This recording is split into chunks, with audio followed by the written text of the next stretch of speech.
for you. Your hairdresser did not do a very good job. Fired. Is it recording? Yeah, I have to fart though.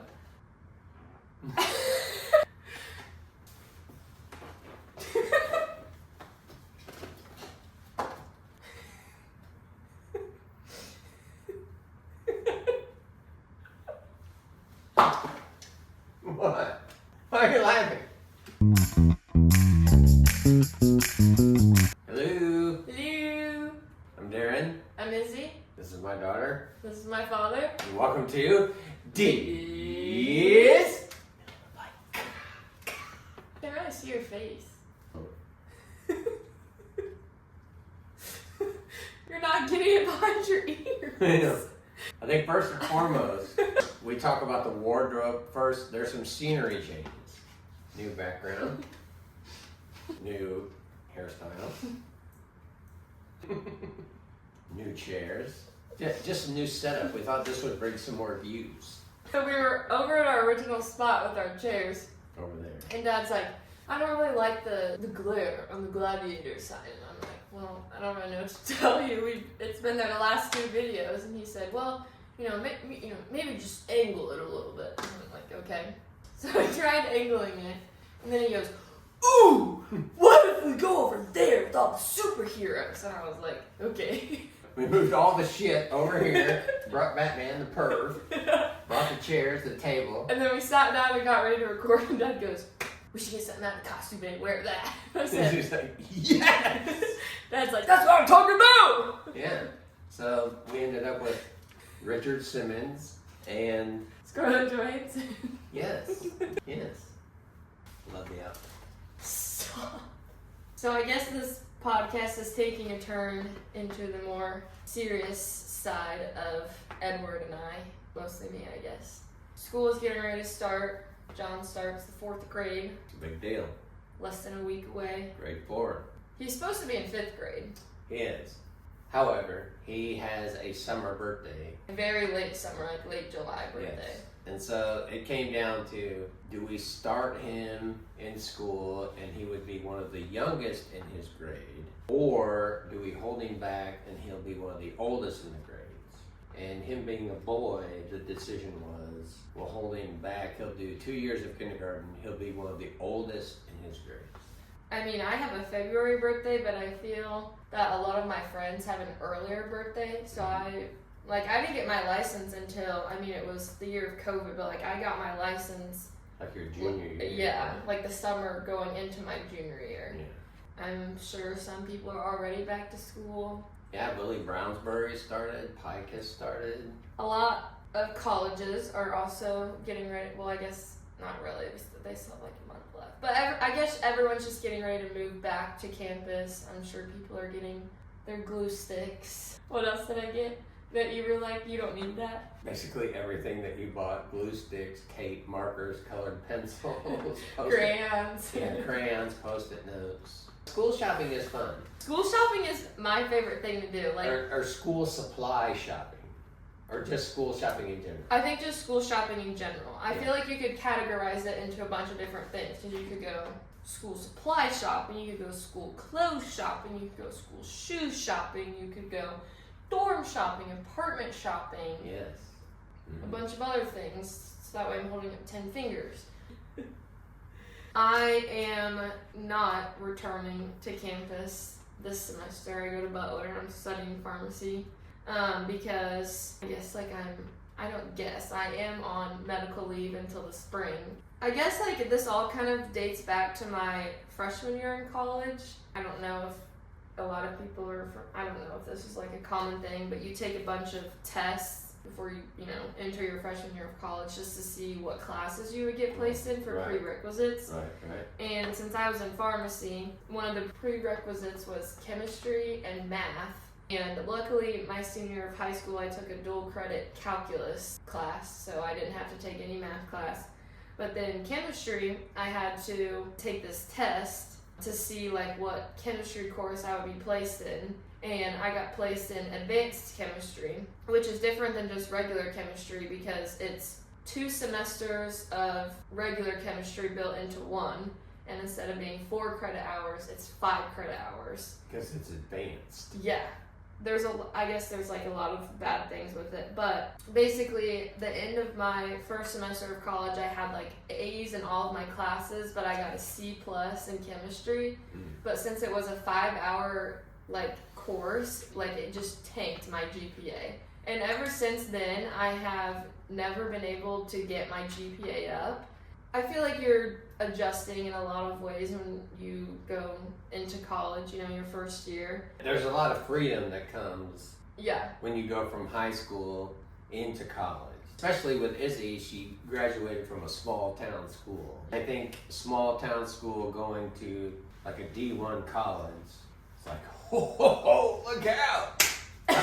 About to get this motherfucker started! Like, I still worked very hard. Like, I feel like one of my best qualities is working very hard. And Always has been. so I did work, like, very hard, you know, academically. My GPA has pretty much just been tanked from first semester. My first 2 semesters of college, I was only taking, like, 12 and 13 credits, like, the entire semester, because my mom said, like, I think it would be beneficial if you just take, like, 3 or 4 classes. I think that was a great idea. It was. But my next year of college, my sophomore year, when I was taking like 16, 17 credit hours, because that's what was required for my second year of undergrad in pharmacy school, I was like, holy shit, this is a whole new ball game. Well, yeah, because that's like 5 credit hours. Yeah, which is like 2 more classes. So instead of It's having a huge adjustment. So instead of having like 3 or 4 classes and, you know, like no class on Friday or like 1 class on Friday, I was having like 8 classes, and I was going from 9 a.m. to 5 p.m. every single day. It's like a real world job. I know. And on top of that, I joined a sorority my freshman year, so it was my first year living in the sorority house and like getting all that experience. Hey, Dad. T-Lam. What's the thing? Go like this, and then put your thumbs up. T-Lam. T what? T-Lam. Theta, love, and mine. T-Lam. Oh yeah. T-Lamb. Yeah.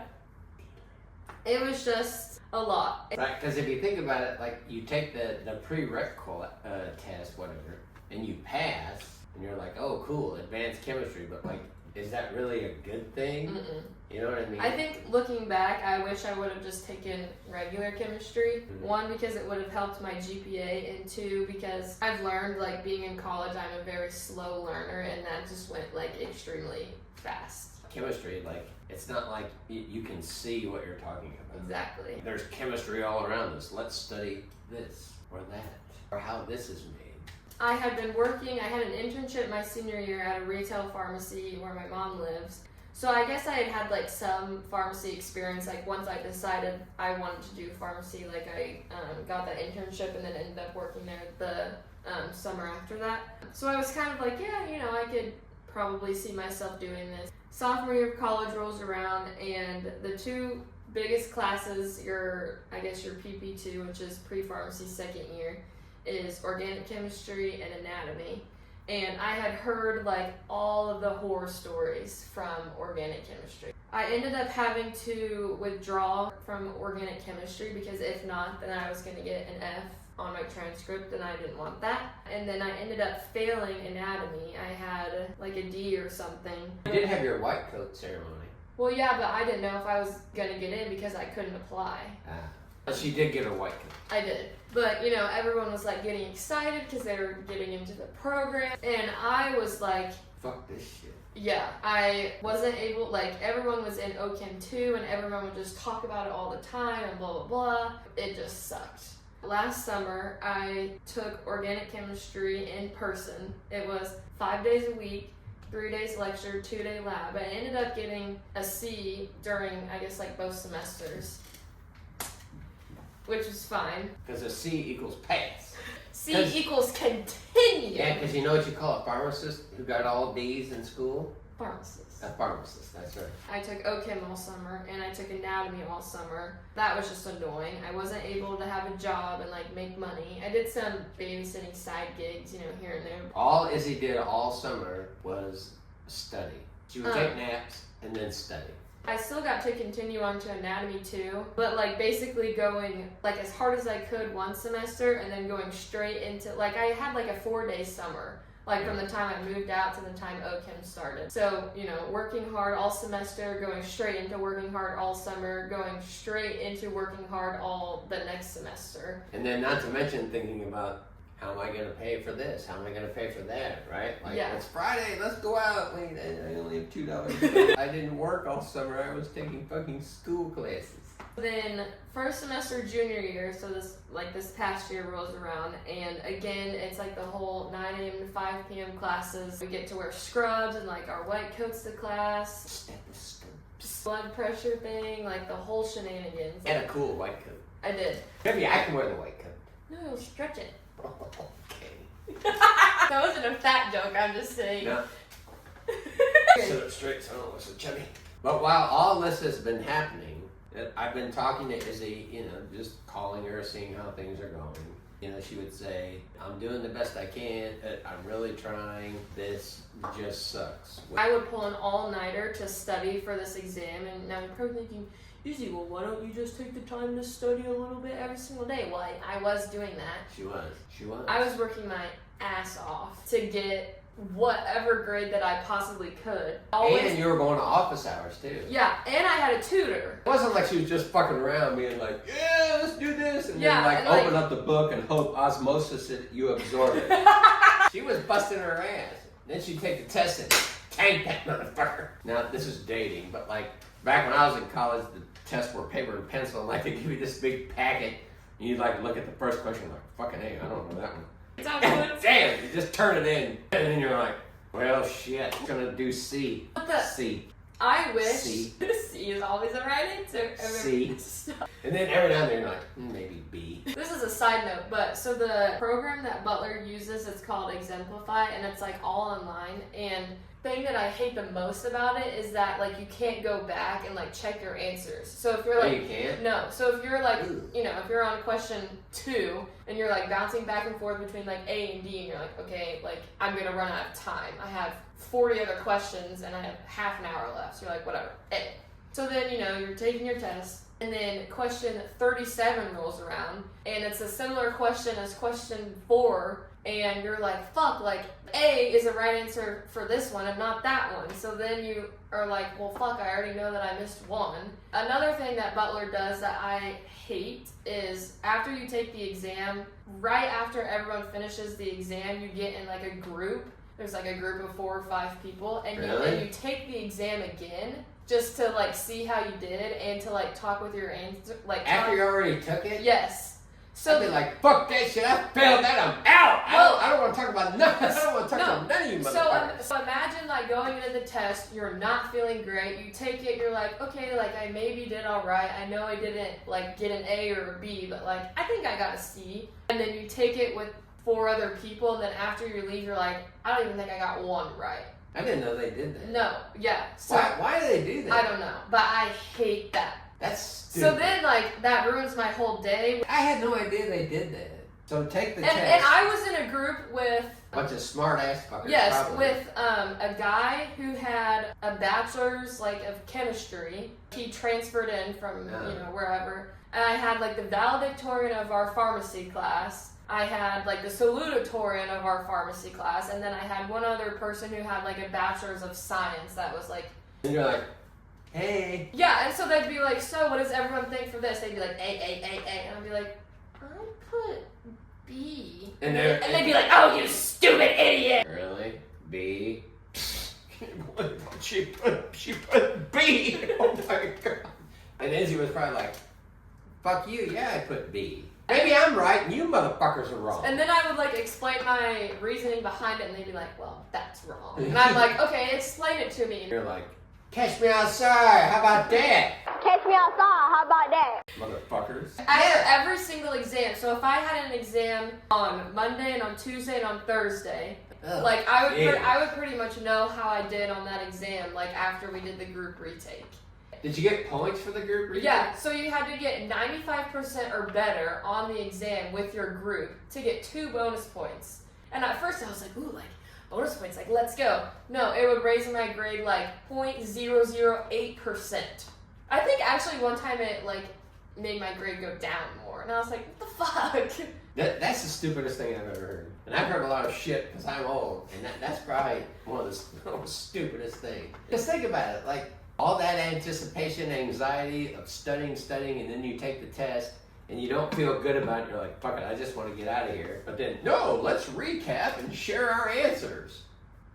No. And Kai and I would always text, like, as soon as we would leave the retake, I'd be like, holy fucking shit, I missed 24 out of 30. And she'd be like, well, I missed 26. And I'm like, well, glad we're going through this together. But it was just ridiculous. So, that is ridiculous. Don't ever do that. Please. So first semester junior year, I was, again, taking all these fucking ridiculous classes. And I ended up not passing biochem and pathophysiology. And what is that? it's like the study of how a disease like attacks your body and like what happens. So like if you have Alzheimer's disease, then it tells you like we learn about all the different cells that the disease is attacking. Yes. This is what happens. There's germs in the air. They come into your body. You get sick. Done. I get an A. That's pathophysiology. I mean, it's all fucking germs that come in your body. Butler has, I guess, like in their curriculum, when you're in like the graduate program, so after your 2 years of undergrad, if you have a D or worse and 5 or more credit hours, then you could potentially get kicked out of the program. So I got a D in biochem and I got an F in pathophysiology. So I was like, all right, like I'm out. Because let's be honest, there are lots of ways to assess a student's knowledge, comprehension, understanding of the material. Multiple choice is one of those ways, but to base, but to base the entire grade on one form of assessment is freaking stupid. All the educators out there would be like, yep, that's stupid, because not everybody is a good test taker. I guarantee you Einstein probably failed every one of his multiple choice tests. And like another thing is whenever I was going through all of this, I was like, so, you know, like maybe there's something wrong with me. So I ended up like getting... There's nothing wrong. Well, I know, but I ended up like getting a psychiatrist. Like I got on some medicine to like help me focus during class. I got my hearing checked because I was like, well, maybe I just like can't hear what the professors are saying. Like I felt like I went through all of the things that I possibly could to try to figure out like what the hell was going on. Which speaks to your character, because some people could be like, no, fuck it, that's not me. It's it's the school, it's the test. No, but Izzy was like, maybe it's me. But what am I doing wrong? Kudos to you. High five. Thanks. High five. So since I had more than 5 hours worth of a D, I ended up getting put on academic probation second semester junior year. So I was just like freaking the fuck out. I just felt very alone. And even though I had tutors and I went to office hours and I was wearing my AirPods during class so I could hear, and I was taking all this medicine, and I was not getting the outcome that I feel like my work deserved. So long story short, I had this like huge mental breakdown, probably like the worst panic attack I've ever had in my life. And then basically, long story short, I never went back. I got a medical leave letter for like mental health, and the pharmacy school said that they were pausing me until the spring. So I'm basically taking this next semester off to figure out what I want to do, if I want to go back, if I want to continue pharmacy. I don't even know. And as a parent paying for college, thinking about like money rules the world, and when the college says, well, that you're going to be on academic probation and this and that, like, really, college? Like, really? We'll let her come back with a D because parents are going to keep paying, but she's going to be on academic probation. But like, really, you're going to kick her out? Because then that's like thousands and thousands of dollars that you're not going to get. You know what I mean? Like, it all comes down to money. So I guess I just want to say, like, a PSA, if you are in any similar situation as me, like, there's always a way out, and it's okay to feel like you don't know what the fuck you're doing. So I just want to say, like, if you're struggling or anything of the sort, like, you're not alone, trust me. And, like, closer to the time where I said that I was done, I probably went to, like, I was probably going to, like, 1 class a day. Because, I mean, like, think about it. When you graduate high school, you're 18, and then to think about going to college, choosing a major and saying, this is what I want to do for the rest of my life. I'm 18. The only thing I've ever known is everything that's happened through high school up to this point. And, oh, I think I might be interested in this. I want to do this for a living. You know what I mean? Like, my thinking is, if you graduate from high school, that you don't have to go to college immediately after that. Like, that's what society says you have to do. But if you don't know what you want to do, don't go, because college is expensive as hell. And you're just going to end up having a ton of debt. Like, why would you want to go into debt not knowing what it is that you want to do? Like, if you don't know, don't go. Like, get a job, whatever your living situation is, like, live there, get a job, learn what it's like to be in the real world, and then figure out what you want to do. Because then when you go to college, you're like, yes, this is what I want to do. Not maybe like, oh, I think I want to do this. Because think of how many people go to school and like, oh, I'm going to major in this. And then after that semester, like, no, hell no, I'm not majoring in that. I'm going to major in this. And then they do that and like, nope, not going to major that. And in the meantime, mom and dad are like paying the bills. like, I ain't paying the bills for you to figure out what the fuck you want to do. Like, you can do that for free. So if you could say the moral of the story is, I'll go first. Okay. In anything. So the moral of the story is, it's okay if you graduate high school and go to college, and then you start college, it's okay for you to say, I don't know if this is really what I want to do. I'm not enjoying this. I need some help. I don't want to do this. You know what I mean? So. Bird, do you recognize us? Yes. So that's what do you think the moral of the story is? It's okay to realize that there are other things in life that are more important than. How about this? The moral of the story is your worth is more important than a grade on an exam. That was awesome. It's gonna put tears in my eyes, but it's so true. And your life is more important than anything. Your mental health is more important than anything. Because at the end of the day, it's your mental health that matters. And if you don't feel okay, nothing is okay. Very well said. I love you. I love you too. Well, anyway, hopefully you enjoyed this more serious topic. Let us know what you want us to talk about next. Yeah. See you next time on DIZZ. He took it off.